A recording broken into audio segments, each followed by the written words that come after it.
Hi, I'm Eli Holder, and this is a study I did with Lace Padilla called Must Be a Tuesday.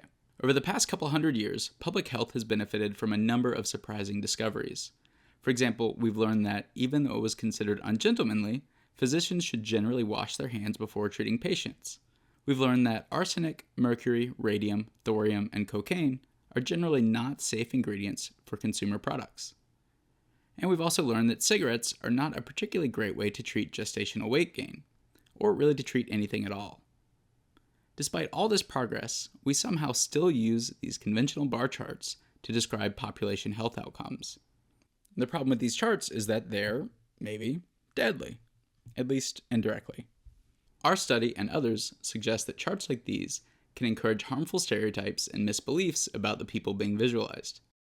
These misbeliefs have downstream effects on beliefs about health and on different manifestations of racism. These misbeliefs and attitudes and prejudices contribute to environments that are very literally less healthy. For example, counties with more explicit racial bias are associated with increased cardiovascular mortality for Black people, and also white people. These potential downstream effects suggest that charts like these aren't just detrimental for marginalized communities, they may actually undermine population health more broadly. So, these charts aren't great, which raises our big question, which is, can we do better? Can we design better options for health practitioners? Specifically, can we visualize this data in a way that offsets blame and stereotyping by reminding viewers that outcome disparities are more reflective of social determinants and not evidence that some groups take better care of themselves compared to others, or that they're somehow genetically superior? And also, crucially, can we do this without sacrificing these charts' original communication goals, like calibrating risk perceptions, encouraging healthy behavior, and promoting public support? One way to demonstrate that we can design a better chart is to actually design a better chart. But what makes a chart like this better? How could a chart like this offset blame and stereotypes while managing viewers' risk, behavior, and support? The big idea here is reminding viewers that health outcomes can depend more on where people live rather than who they are. This chart blames geography, not people. And it does this in two ways.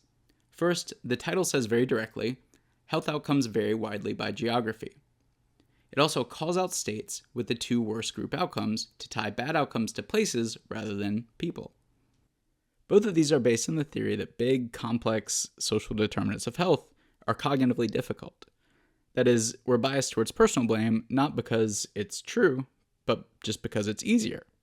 So annotations like these may simply serve as a shortcut to save viewers some effort in considering a wider set of causes for the outcomes that they see in the charts. Second, instead of just showing average outcomes for each group, the jitter plot adds some extra context, with dots representing outcomes for each U.S. state.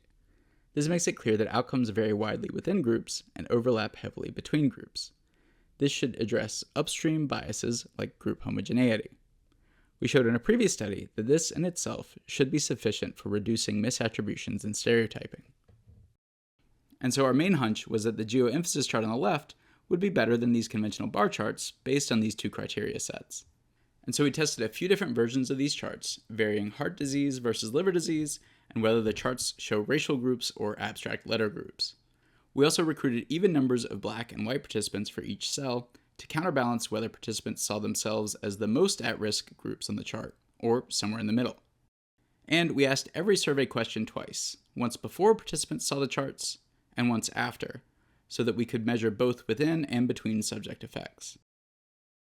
For conventional health communication goals, these plots show participants' baseline responses before they saw any of the stimuli charts. We found that both of these charts were surprisingly and equally effective for increasing perceived vulnerability, encouraging behavioral intent, and promoting policy support. This is good news because it suggests that the geo-emphasis chart is a viable substitute for conventional bars. For attribution, we asked people how much they agreed that these health disparities were driven by environmental issues, access to health insurance, personal health habits, or their genetics. We also had one question that forced participants to choose between external or personal attributions to see which direction they chose when they were forced to prioritize. We saw significant differences between charts for these last two measures. For both of these, the right of the scale corresponds roughly with more personal blame, and so right is bad and left is good. We found that bar charts shifted responses towards genetic attributions and towards personal blame. And both of these are bad. On the other hand, the geo-emphasis chart shifted responses towards social determinants of health, which is good. These effects were significant both between charts, but also relative to participants' baseline responses, which suggests that bar charts aren't just relatively worse, they're actively harmful, and that the geo-emphasis charts might actually have a corrective effect.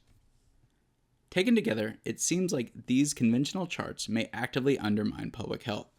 So, in the same way that we've moved past doctors who don't wash their hands, cocaine in our Coca-Cola, and cigarettes to promote prenatal health, we should probably stop using charts like these to show population health outcomes.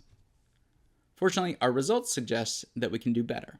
Design choices like emphasizing geographic variability might actually help correct harmful misbeliefs about health disparities.